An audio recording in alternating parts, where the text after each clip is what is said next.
News కి స్వాగతం. నేను మీ మెర్సీ. ముందుగా బులెటిన్ లో హెడ్లైన్స్. విజయవాడ వరద బాధిత ముప్పు గ్రామాల్లో పర్యటించిన మంత్రి డోల శ్రీ బాల వీరాంజనేయ స్వామి. బుడిమేర కాలువకు పడిన గండిని పరిశీలించి అధికారులకు పలు సూచనలు చేసిన మంత్రి డోల. కార్పొరేషన్ మున్సిపల్ అధికారులు సచివాలయ సిబ్బందితో టీడీపీ కార్యాలయంలో ప్రత్యేక సమావేశం నిర్వహించిన ఒంగోలు శాసనసభ్యులు దామచల జనార్దన్ రావు. ఈ నెల 5-6 తేదీలలో మరో తుఫాను ముప్పు ఉన్నందున అధికారులు అందరూ సమన్వయంతో పనిచేయాలని సూచించిన దామచర్ల.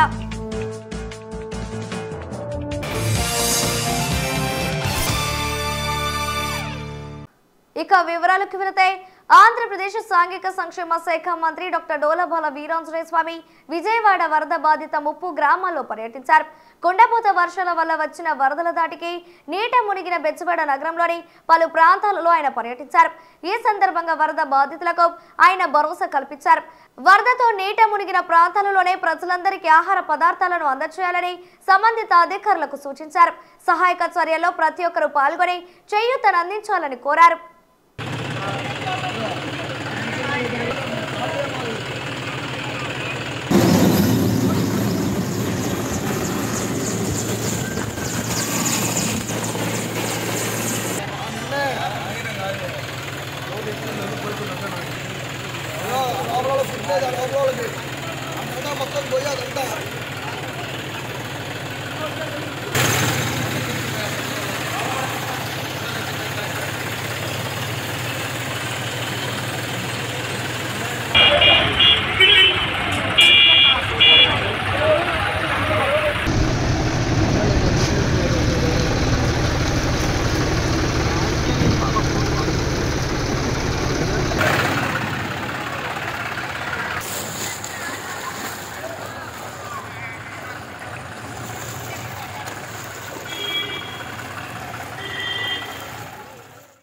ఒంగోలులో ఈ నెల 5-6 తేదీలలో భారీ వర్షాలు కురుస్తాయని వాతావరణ శాఖ హెచ్చరికలు జారీ చేసింది. ఇప్పటికే భారీ వర్షాల కారణంగా విజయవాడ అతలకుతలమైన నేపథ్యంలో ఒంగోలులో అలాంటి పరిస్థితులు నెలకొనకుండా ఉండేందుకు ఒంగోలు శాసనసభ్యులు దామచల జనార్దన్ రావు ముందస్తుగానే యంత్రాంగాన్ని అప్రమత్తం చేశారు. కార్పొరేటర్లు, మున్సిపల్ అధికారులు, సచివాలయ సిబ్బందితో ప్రత్యేక సమావేశం నిర్వహించారు. వర్షాల కారణంగా పబ్లిక్ ఇబ్బందులు పడకుండా అందుకు తగ్గట్టుగా ముందస్తు జాగ్రత్తలు తీసుకోవాలని ఎమ్మెల్యే దామచర్ల ఆదేశించారు. వర్షాల కారణంగా ఎక్కడ నీరు నిలవకుండా చూడాలన్నారు. వర్షాల కారణంగా దోమలు వ్యాప్తి చెందకుండా అన్ని ప్రాంతాల్లో రోజు మార్చి రోజు ఫార్మింగ్ చేయాలని ఆదేశించారు. ఏఎన్ఎంలు పూర్తి స్థాయిలో అందుబాటులో ఉన్నందున ప్రతి డివిజన్లో మెడికల్ క్యాంపులు ఏర్పాటు చేయాలని దామచర్ల ఆదేశించారు. ఒంగోలు నగరపాలక సంస్థను ప్రక్షాళన చేయనున్నట్లు దామచర్ల వెల్లడించారు. ఎవరు పని చేస్తున్నారో ఎవరు పని చేయడం లేదో తాను స్వయంగా మానిటరింగ్ చేస్తున్న విషయాన్ని ఎమ్మెల్యే ప్రస్తావించారు. మీకు ఎవరికైనా ఇబ్బంది ఉంటే పక్కకు వెళ్ళండి, అందుకు నేను రికమెండ్ చేస్తానని దామచర్ల తెలిపారు.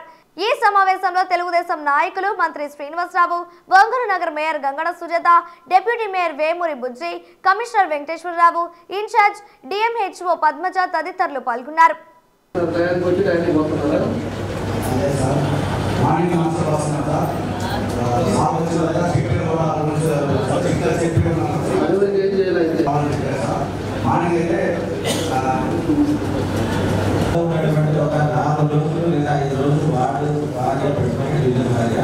అక్కడ డ్రైనేజ్ ఇష్యూస్ కానీ ఏదైనా ట్రాన్స్పోర్ట్ ఉంటే చూడమన్నారు. అట్లాగే కంప్లీట్గా స్టేయింగ్ చేయించడము, వాళ్ళకి వాకింగ్ చేయించడము, వాళ్ళు ఏమైనా ఎట్టి పరిస్థితుల్లో కూడా వాళ్ళని పని చేపిస్తాం. వాళ్ళు 1-2 సార్లు మేము ఫోన్ చేసి సామాన్య ప్రజలు ఇందాక శానిటైజర్ గారు చెప్పినట్టు ఈ శానిటైజర్ ఎక్కడ కూడా నాయకుల మీద గౌరవం లేదు, ప్రజల మీద గౌరవం లేదు. ఏదో మా ఇంట్లో పని చేయకున్నట్టు వాళ్ళు ఫీల్ అవుతున్నారు. జీతాలు అయితే తీసుకుంటారు కానీ కనీసం దాని మీద స్పందించి మత్సలు ఆ మత్సలు చేసినా సరే సరైన స్పందన లేదు సార్. నేను రెగ్యులర్గా ఆలోచిస్తున్నాను కాబట్టి మా సార్ చెప్తున్నారు, నేను చెప్పాలని చెప్పి ఏంటంటే 2-3 ఇష్యూస్ ఏంటంటే నేతృత్వం వచ్చి మన విజయవాడ మనం చూస్తున్నాం. ఆ రోజుల్లో ఒక ఆలోచన విధానంతో మనకి ఏదైతే కృష్ణా ఉందో దాని పక్కన వాల్ పెట్టారు కాబట్టి ఈరోజు సగం పాత మిగిలింది. లేకపోతే విజయవాడ మొత్తం కూడా పూర్తిగా సర్వనాశనం అయిపోయింది. ఆ వాటర్ అడ్డం ఉండటం వల్ల ఈరోజు కొత్త పార్టీ పోయింది. కొత్త పార్టీకి మన వాళ్ళంతా కూడా ముఖ్యమంత్రి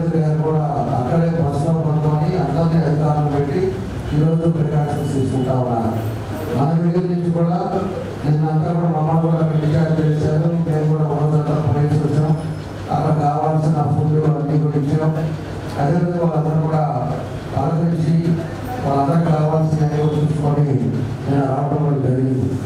ఎందుకంటే ఎప్పుడు ఏం జరుగుతుందో ఒకసారి మనకి సైక్లోన్ ఎఫెక్ట్ ఉంది అని చెప్పేసి మనకు తెలిసిన తర్వాత మనం ప్రికాషన్ తీసుకోవాల్సిన అవసరాలు ఉన్నాయి. కాబట్టి ఈరోజు రేపు 5, 6 తారీఖుల్లో కూడా మన సైక్లోన్ ఉంది అని చెప్పేసి మనకు ఆల్రెడీ ఇంప్లిమెంట్ చేస్తూ ఉన్నారు. ఆల్రెడీ మన సోషల్ మీడియాలో కానీ మన వాళ్ళు కూడా చెప్తా ఉన్నారు. కాబట్టి దానికి సంబంధించింది మనం 4 రోజులు బాగా వర్షాలు పడ్డాయి. వర్షాలు పడ్డప్పుడు ఎక్కడ వాటర్ నిలిచింది, ఎక్కడ వాటర్ బాగలేదు, అదేవిధంగా డ్రైనేజ్ ఎక్కడ ప్రాబ్లం ఉంది, అదేవిధంగా హెల్త్ కండిషన్స్ ఏ ఏరియాలో బాగలేదు, ఇవన్నీ కూడా మన 4 రోజుల్లోనే జరిగింది. కాబట్టి మీ అందరూ కూడా కొంత అవగాహన ఉండాలి. దాన్ని రేపు మళ్ళా వర్షం పడితే మళ్ళా వాటర్ అనేది ప్రాబ్లం లేకుండా మనము ఎప్పుడు ఎక్కడ వాటర్ వెళ్ళిపోయే దగ్గర మనం చూసుకోవాల్సిన అవసరాలు ఉన్నాయి. దానికి ఆల్రెడీ మనం స్టెప్ అయింది. కాబట్టి రేపు ఎన్నడూ వర్షాలు పడితే ఖచ్చితంగా రోడ్లన్నీ క్లీన్గా ఉండాలి.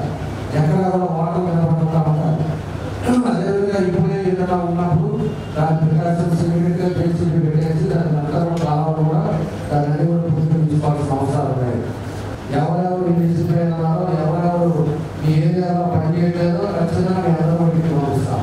దాంట్లో మొమ్మాటమే లేదు. మీరు ఖచ్చితంగా సీరియస్గా మీరు చేయాల్సిన బాధ్యతలు మీకు ఉన్నాయి. మీరు చేయండి. అక్కడ ఏమున్నాయో కూడా అవగాహన చేసుకోండి.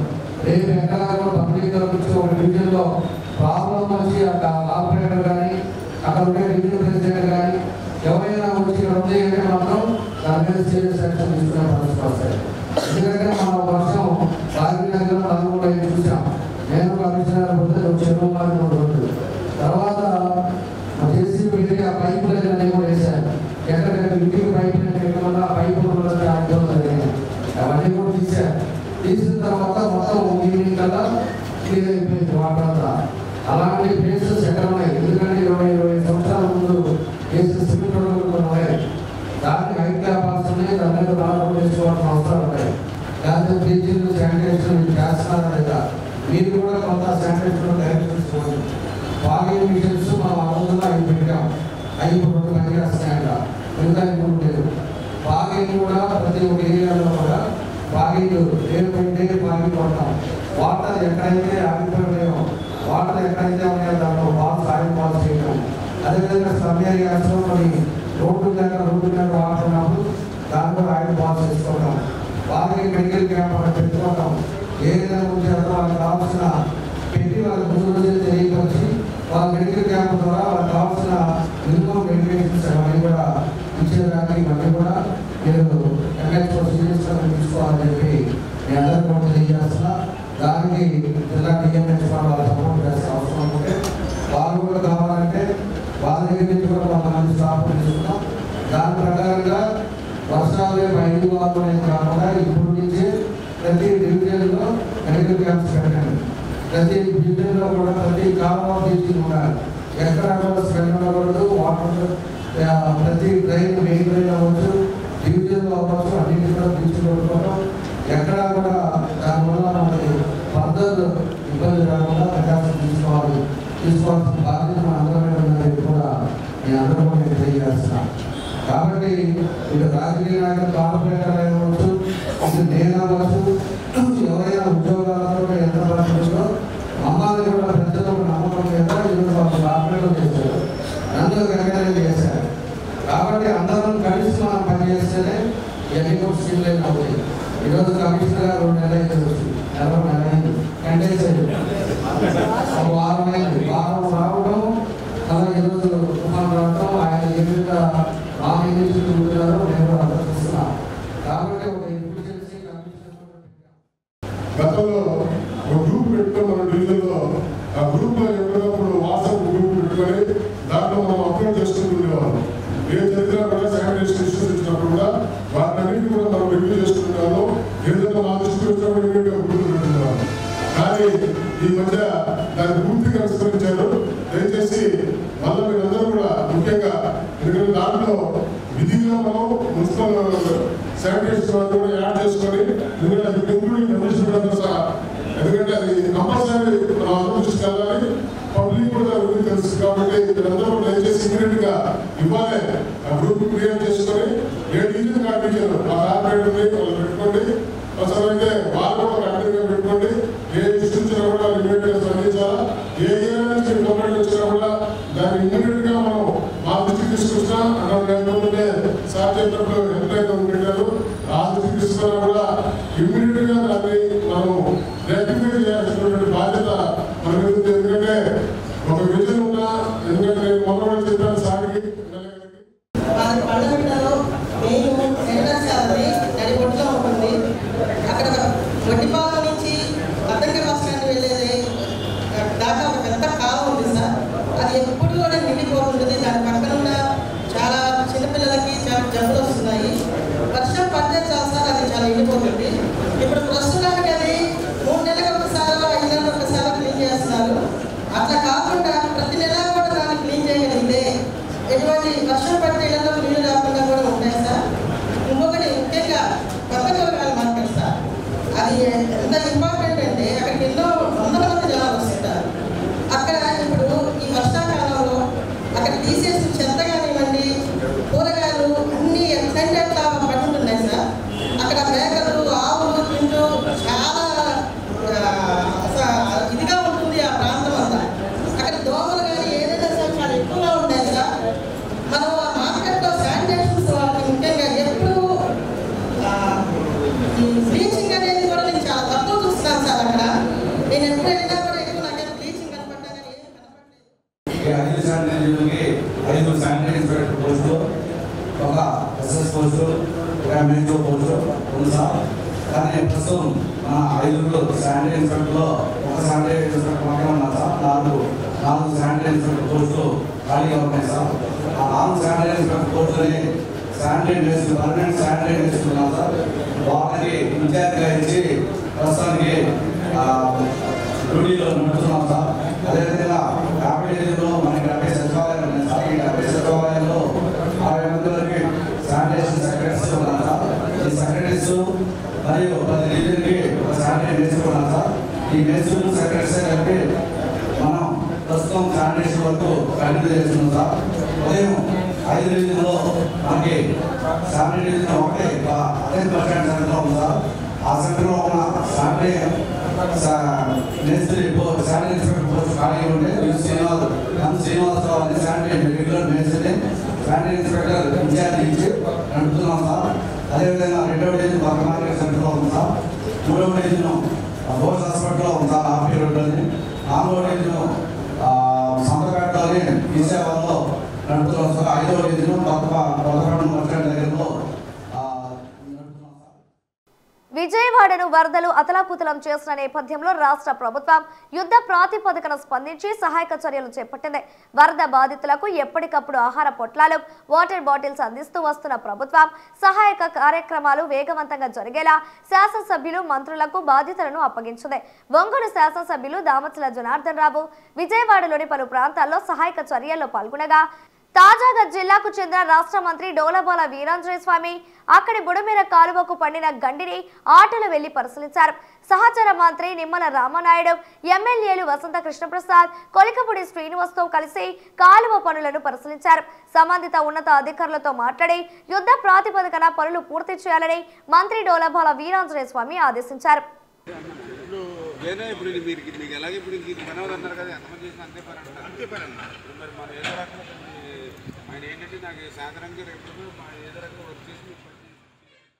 ఆటో డ్రైవర్లు తాము చేసే పనికి వన్ని తెచ్చే విధంగా నడుచుకోవాలని ప్రకాశం జిల్లా ఎస్పీ ఆర్ దామోదర్ కోరారు.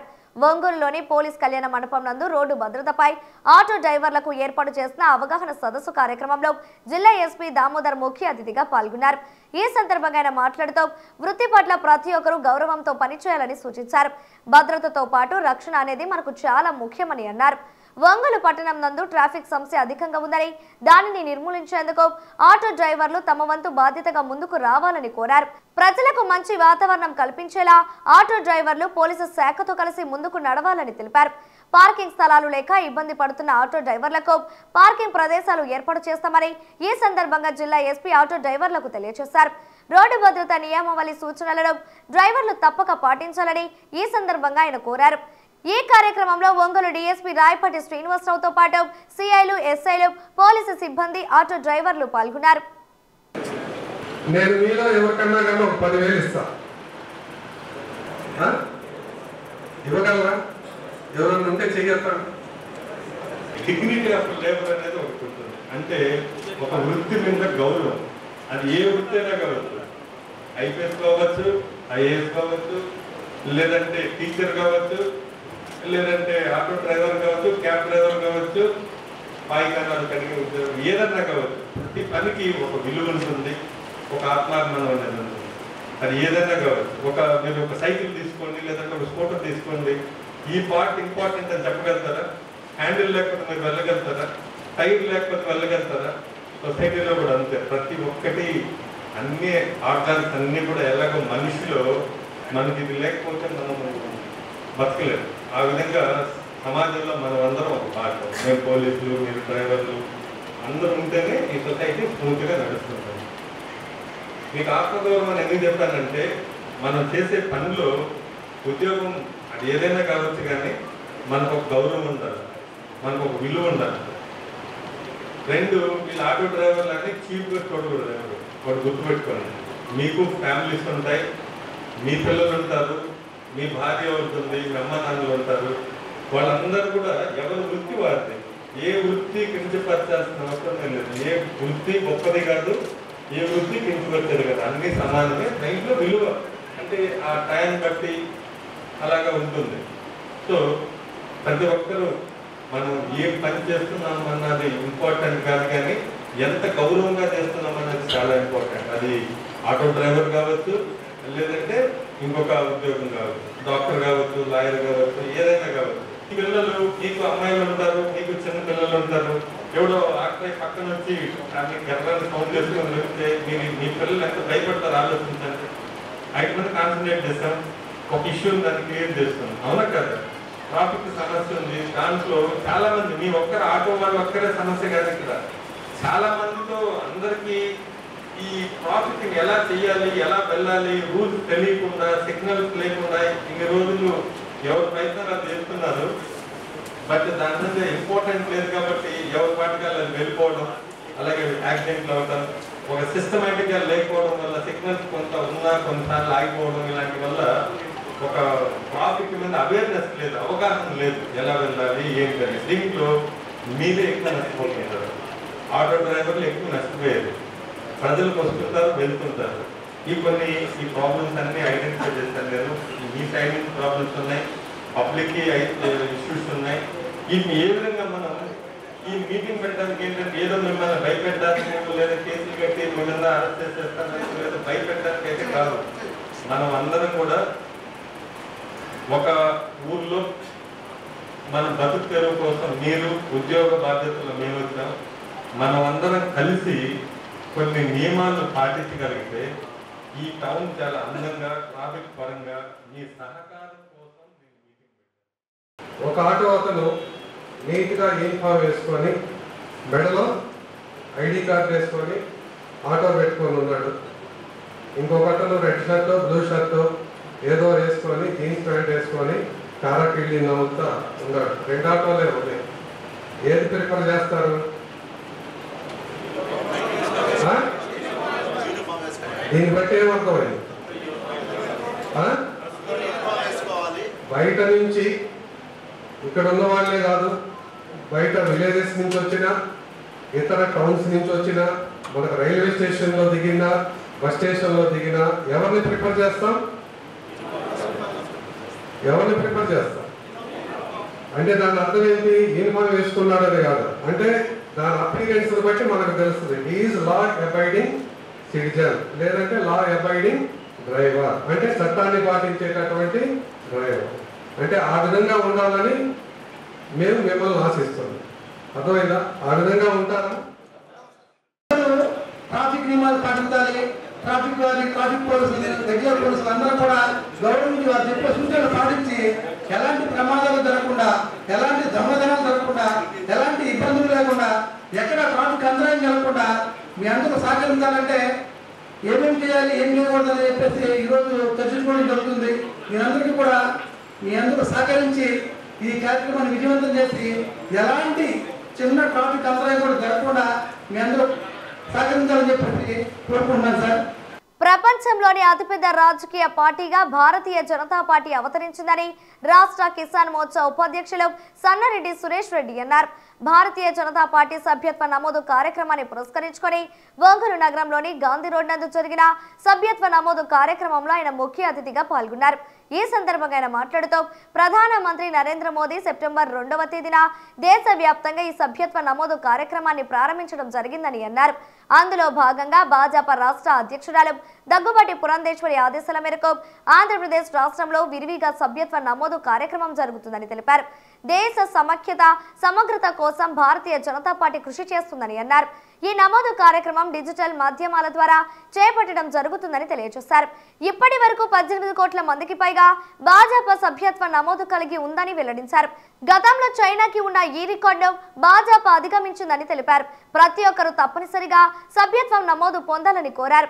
ఈ కార్యక్రమంలో భాజపా జిల్లా అధ్యక్షులు P V Sivareddy, Ongole assembly convener Yogayya Yadav, జిల్లా ప్రధాన కార్యదర్శి శివాజీ, అధికార ప్రతినిధి ఆంజనేయులు, సీనియర్ నాయకులు ఈదర మోహన్ బాబు, కృష్ణారెడ్డి, మండల అధ్యక్షులు రంగనాథ్, మండల ఇన్ఛార్జ్ రాంబాబు, వాసు, సీతారామయ్య, రాయపాటి అజయ్, సత్యనారాయణ, రాజశేఖర్ తదితరులు పాల్గొన్నారు.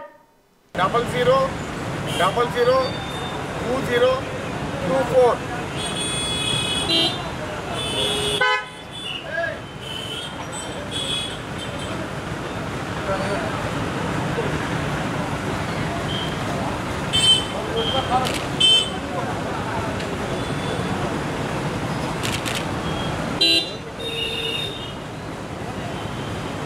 తీసుకోవడం జరిగింది. 8800002024 కానీ మిషన్ కలిస్తే భారతీయ జనతా పార్టీ సభ్యత్వం నమోదవుతుంది కనుక ప్రతి ఒక్కరు కూడా దీన్ని ఉపయోగించుకోండి. ఒంగోలు అసెంబ్లీ పరిధిలో భారతీయ జనతా పార్టీ సభ్యత్వ నమోదు కార్యక్రమం ప్రారంభించబడింది. మా లక్ష్యం ఒంగోలు అసెంబ్లీలో 35,000 కానించి 40,000 మందిని భారతీయ జనతా పార్టీలో సభ్యత్వం చేర్చాలనేది మా లక్ష్యం.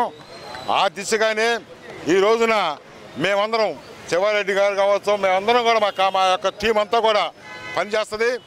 ఆ దిశగా చేస్తుంది. ఎందువల్లంటే ఈ భారతదేశంలో 140 కోట్ల మందికి రక్షణ కావాలన్నా కానీ ఈ భారతదేశంలో ఉన్నటువంటి మెజార్టీ ప్రజలు రక్షణ కావాలంటే బీజేపీ సభ్యత్వం తీసుకోవాలా. బీజేపీ పార్టీ అభివృద్ధి చెందితేనే దేశం అభివృద్ధి చెందుతున్న సంగతి ప్రతి ఒక్కరికి తెలిసిన విషయమే. ఈ రోజున మన ప్రీతం ప్రధానమంత్రి ఒక సామాన్య మానవుడు కూడా ఈ దేశానికి ప్రధానమంత్రి ఏంటంటే దానికి కారణం భారతీయ జనతా పార్టీ. ఒక సామాన్య కార్యకర్త కూడా గొప్ప నాయకుడు కావాలంటే ఖచ్చితంగా భారతీయ జనతా పార్టీ. దేశం కోసం, ధర్మం కోసం, నమ్మిన సిద్ధాంతం కోసం పనిచేసేటువంటి ఏకైక పార్టీ ఈ దేశంలో ఉందంటే ఒక భారతీయ జనతా పార్టీ అని చెప్పక తప్పదు. జరిగినటువంటి విషయం మీ అందరికీ తెలిసినటువంటి విషయమే. అది క్రమేణా దాదాపుగా 2014 వచ్చేసరికి 2 ఎంపీ స్థానాల నుంచి 303 ఎంపీ స్థానాలు 2024కి అది 240 ఎంపీ స్థానాల్లో వచ్చినటువంటి సందర్భం ఉంది. భారతీయ జనతా పార్టీ నరేంద్ర మోడీ గారి సారథ్యంలో ఈ దేశం ఎంతో ముందడుగు వేస్తూ ఉంది. ఎన్నో సేవా కార్యక్రమాల్లో ముందుంటుంది. కరోనా కష్టకాలంలో వ్యాక్సిన్ రూపంలో మన దేశాన్ని రక్షించి ఇతర దేశాలను కూడా కాపాడినటువంటి మహోన్నత వ్యక్తి నరేంద్ర మోడీ గారు. అలాగే ఆ రోజు నుంచి ఈ రోజు వరకు కూడా ఉచితంగా రేషన్ బియ్యం ఇవ్వటం జరుగుతుంది. రాబోయే 5 సంవత్సరాలకు కూడా ఇస్తున్నటువంటి సందర్భం ఉంది. అలాగే రైతులకు వ్యవసాయ పనిముట్లు కానీ, యూరియా, డిఏపి మీద సబ్సిడీ కానీ, ఎన్నో కార్యక్రమాలు, నేషనల్ హైవేస్ కానీ ఎన్నో పథకాలు చేపట్టి ఈరోజు భారతదేశంలోనే కాకుండా ప్రపంచ దేశాల సరసన 5వ స్థానంలో నిలబడినటువంటి party Bharatiya Janata party. Bharatiya Janata party ప్రజల్లో మమేకమై భారతీయ జనతా పార్టీ మీద ప్రజలకు ఉన్న ఆదరణ రోజు రోజుకి పెరిగిపోతూ ఉంది. ఈనాడు దేశం నలుమూలలా కూడా ఎప్పుడెప్పుడు సభ్యత్వ నమోదు కార్యక్రమం వస్తుందా, మేము భారతీయ జనతా పార్టీలో సభ్యత్వం చేసుకోవాలని తహతహలాడుతున్నటువంటి పరిస్థితి మీ అందరూ తెలిసినటువంటి విషయం. సెప్టెంబర్ 2వ తారీఖున మన ప్రియతమ ప్రధానమంత్రి శ్రీ నరేంద్ర మోడీ గారు ఈ యొక్క సభ్యత్వ నమోదు కార్యక్రమాన్ని దేశవ్యాప్తంగా ప్రారంభించడం జరిగింది. భారతీయ జనతా పార్టీ శ్రీ అటల్ బిహారీ వాజ్పేయి గారి నాయకత్వాన వారి అధ్యక్షతన 1980లో భారతీయ జనతా పార్టీగా ఆవిర్భవించడం జరిగింది. భారతీయ జనతా పార్టీ ఈ దేశ సమైక్యత సమగ్రత కోసం, ఈ దేశంలో ఉన్నటువంటి పేదరిక నిర్మూలన కోసంగా అంత్యోదయ కార్యక్రమం ద్వారా ఈ చిట్టచివరి పేదవాడిని కూడా అభివృద్ధి చేయాలనేటువంటి ఒక లక్ష్యం తీసుకోవడం జరిగింది. ఈ రోజున ప్రపంచంలో అతిపెద్ద రాజకీయ పార్టీ ఏదైనా ఉందంటే అది ఒక భారతీయ జనతా పార్టీ మాత్రమే. భారతీయ జనతా పార్టీ ఈరోజు ఈ దేశంలో ఉన్నటువంటి సంస్కృతిని, ఈ దేశంలో ఉన్నటువంటి మన యొక్క ఉన్నటువంటి ప్రాంతాన్ని రక్షించుకోవడానికి కోసంగా ఎంతో కృషి చేస్తూ ఉంటుంది. ఆ దిశలో సామాన్యులు ఎవరైనా సరే బీజేపీ యొక్క సభ్యత్వం తీసుకోవచ్చు. బీజేపీ యొక్క సభ్యత్వాన్ని సరళతరం చేయడానికి కోసంగా డిజిటల్ మాధ్యమంలో కూడా ఇవాళ సభ్యత్వ నమోదుకి ఒక అంకెను ఇచ్చి ప్రజలు ఎవరైనా సరే నేరుగా కూడా సభ్యత్వం తీసుకునేటువంటి అవకాశం బీజేపీ కల్పించడం జరిగింది. ప్రపంచంలో ఒకప్పుడు చైనా అతిపెద్ద రాజకీయ పార్టీగా 9 కోట్ల మంది సభ్యత్వం కలిగి ఉంటే ఇవాళ బీజేపీ 18 కోట్ల పైగా సభ్యులు కలిగినటువంటి ప్రజాస్వామ్యయుతమైనటువంటి ఏకైక పార్టీ. అంటే చైనా కమ్యూనిస్ట్ పార్టీ ఒక నియంతృత్వ పోకడలతో నడిచేది, కానీ భారతీయ జనతా పార్టీ బూత్ స్థాయి నుంచి అఖిల భారత స్థాయి వరకు కూడా ప్రజాస్వామ్యబద్ధంగా ఎన్నికలు నిర్వహించుకొని ప్రతి 5 సంవత్సరాలకు ఒకసారి కూడా మనం ఈ రోజున ఎన్నికలు జరుపుకునేటువంటి ఏకైక ప్రజాస్వామ్య రాజకీయ పార్టీ, దేశంలో ప్రజాస్వామ్యంలో ఉన్నటువంటి ఏకైక పార్టీ ఇది ఒకటే. విజయవాడలోని వరద ప్రభావిత ప్రాంతాల్లో విద్యుత్ పునరుద్ధరణకు ప్రకాశం విద్యుత్ శాఖ పూనుకుంది. ఇప్పటికే 120 మంది విద్యుత్ సిబ్బంది, ఇంజనీర్లు వరద ప్రభావిత ప్రాంతాల్లో సహాయక పనుల్లో నిమగ్నం కాగా తాజాగా 2 జనరేటర్ వాహనాలను విద్యుత్ సూపరింటెండెంట్ ఇంజనీర్ కేవీజీ సత్యనారాయణ ఒంగోలులోని తన కార్యాలయం వద్ద జెండా ఊపి ప్రారంభించారు. అనంతరం ఆయన మీడియాతో మాట్లాడుతూ ఇక్కడ నుండి 125 కేవీ సామర్థ్యం కలిగిన 2 జనరేటర్లు పంపుతున్నామని, ఇప్పటికే 100 హాలోజన్ బల్బులు పంపిన విషయాన్ని గుర్తు చేశారు. ఈ కార్యక్రమంలో విద్యుత్ డిఈ శ్రీనివాసులు పాల్గొన్నారు.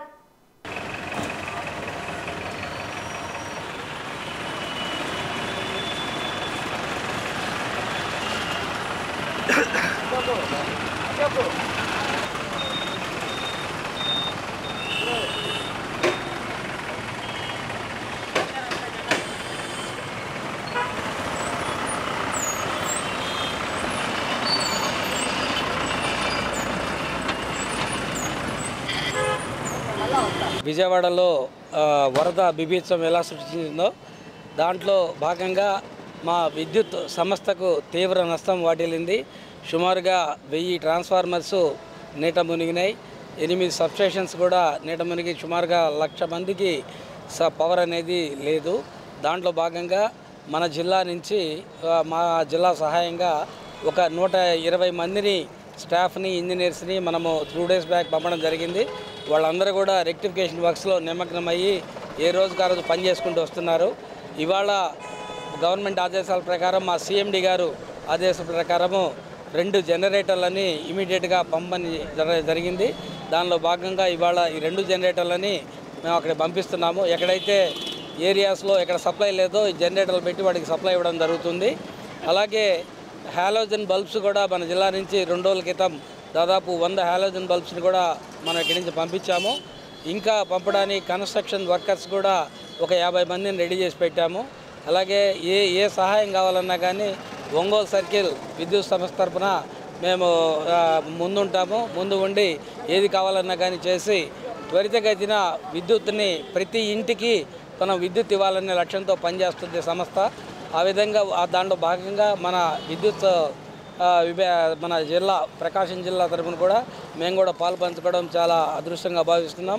ప్రతి ఒక్కరికి కూడా నిత్యావసరమైనటువంటి విద్యుత్ అనేది ముందు ఇమీడియట్గా చేయాలనే భావంతో మన ప్రభుత్వం పనిచేస్తూ, అట్లాగే సంస్థలో ఉండే ప్రతి ఉద్యోగి కూడా నిరంతరం నైట్ ఏదో ఒక 3-4 అవర్స్ నిద్రపోతూ మిగతా 18 అవర్స్ పనిచేస్తున్నారు. వాళ్ళ ఆరోగ్యాలు కూడా జాగ్రత్త కావాలని మేము చెప్పడం జరిగింది. ఇట్లాంటి ప్రకృతి వైపరీత్యాలు రాకూడదు. వచ్చినప్పుడు మనం అందరం కూడా సంఘటితంగా ఉండి ప్రజలకు ఎటువంటి అసౌకర్యాలు ఇబ్బంది కలగకుండా చేయాలనే ఉద్దేశంలో భాగంగా ఇవన్నీ చేస్తున్నాం. ఇవి 2 జనరేటర్స్ అండి, 2x250 kVA, ఆల్మోస్ట్ దాదాపు 150 ఇళ్లకు సరిపోతుంది. అక్కడ ఏరియాల్లో ఎక్కడైతే ట్రాన్స్ఫార్మర్ దగ్గర ఉన్నప్పుడు అవి ఇవ్వడానికి ప్రయత్నం చేస్తున్నాం. చౌక ధరల దుకాణాల ద్వారా పూర్తి స్థాయిలో నిత్యావసరాలు అందించే విషయమై రాష్ట్ర ప్రభుత్వం ప్రత్యేక దృష్టి సారించింది.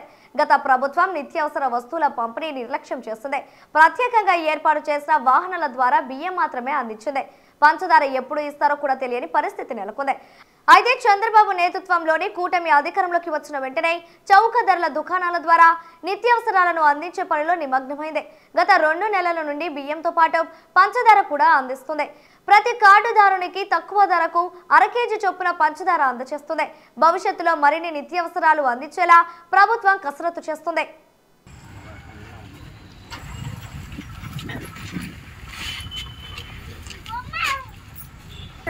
కూడా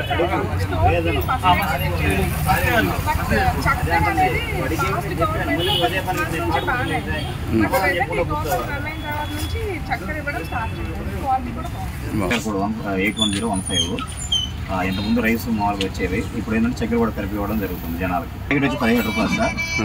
ఒక ప్యాకెట్ ఇస్తాం 17 రూపాయలు. 35 కేజీల కార్డు ఉంది అత్య కింద.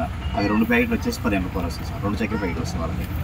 వచ్చి 5 కేజీలు సార్. కార్డుదారికి ఒక్కొక్కరికి వచ్చి 5 కేజీలు. ఎంతమంది ఉంటే 4 ఉంటే 20 కేజీలు ఇస్తాం సార్. ఇవి బులెటిన్లోని విశేషాలు. తిరిగి మరో బులెటిన్లో కలుద్దాం. అప్పటి వరకు keep watching the news Ongole.